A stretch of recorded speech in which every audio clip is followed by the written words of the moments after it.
सतनाम साहिब बंदगी। यहाँ पर सदगुरु अपनी वाणी से भक्त समाज को क्या समझाना चाहते हैं सो आप सुनिए। साहिब कहते हैं एक दिन जाना होगा जरूर। इसका तात्पर्य है कि सभी इंसान को, भक्त समाज को, सबको समझ कर यह रखना चाहिए कि एक दिन हमको ये संसार छोड़ देना है, चले जाना है, यानी जाना ही है। तो फिर इस संसार में कैसे गुजारा करना है ये भी आपको विचार स्वयं से करना है। साहिब कहते हैं राम लखन से अमर न जग में रहे कुफर से दूर, ये भी जग में रह नहीं पाए समझ चेत नरकूर। इसका मतलब होता है राम लखन के जैसे योद्धा संसार में महापुरुष जन्म नहीं लिए, यानी राम लखन, अमर शब्द जो लगा है, अमर का मतलब होता है जिन्हें कोई मार नहीं सकता। यहाँ पर जो अमर का शब्द लगा है इसकी व्याख्या इसी तरह की जाती है।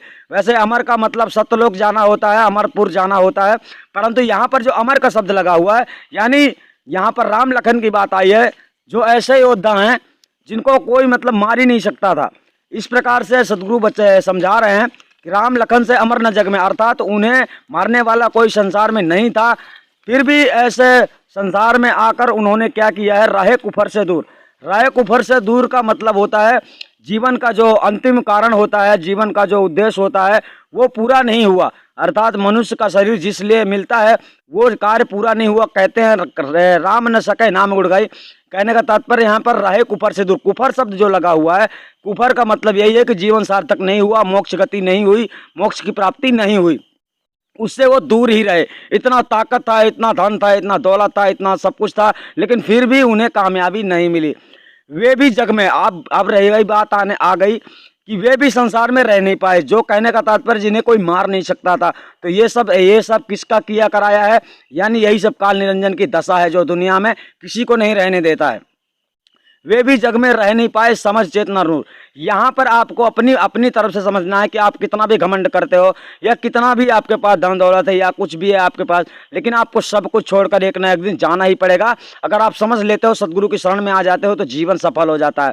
आगे चलते हैं। कुंभकर्ण रावण बड़ योद्धा, कहा ताते हमसूर, कठिन काल ने उन्हु नहीं राखा, हुई गए चकनाचूर। अब कुंभकर्ण जो है, कुंभकर्ण और रावण है, ये बड़े बड़े योद्धा माने जाते हैं जो ऐसा कहते थे कि हमें कोई मारने वाला नहीं है, हमें कोई मार नहीं सकता है। लेकिन काल जो है, जो कठिन काल है, यहाँ पर यमराज की बात आ जाती है, अर्थात यमराज ने उन्हें भी नहीं रखा, उन्हें भी चकनाचूर कर दिया। कहने का तात्पर्य है यह सब माया जो है छल बल से सबको गिरा देती है, अच्छे अच्छे भक्तों को गिरा देती है, विनाश कर देती है। इसी प्रकार से आप लोगों को समझना है कि माया ने किसके साथ नहीं छल किया है और माया ने किसके साथ प्रपंच नहीं किया है, तो आप कैसे बच जाओगे इतनी आसानी से, यह आप लोगों को भी विचार करना है। साहिब कहते हैं भीष्म से छत्री नाही जग में, कर्ण रानी सो सूर, अर्जुन भीमा पांचों पांडा मिल गए माटी दूर। कहने का तात्पर्य है भीम के जैसे छत्री संसार में कैसे कहाँ हो सकता है और कौन हो सकता है, और कर्ण दानी के जैसे दानी कौन हो सकता है, यानी दानी महापुरुष, यानी इतना बड़ा दानी होकर भी उसे मोक्ष की प्राप्ति नहीं हुई। यानी भीम जैसे छत्री को भी मोक्ष की प्राप्ति नहीं हुई और कर्ण जैसे दानी को भी मोक्ष की प्राप्ति नहीं हुई। अर्जुन भीमा पांचों पांडा जो बल के सागर माने जाते हैं, इनको भी, ये भी मिट्टी में मिल गए माया प्रपंच छल में फंसकर, अर्थात इनको भी काल ने नहीं रखा, इनका भी विनाश हो गया, ये भी चले गए।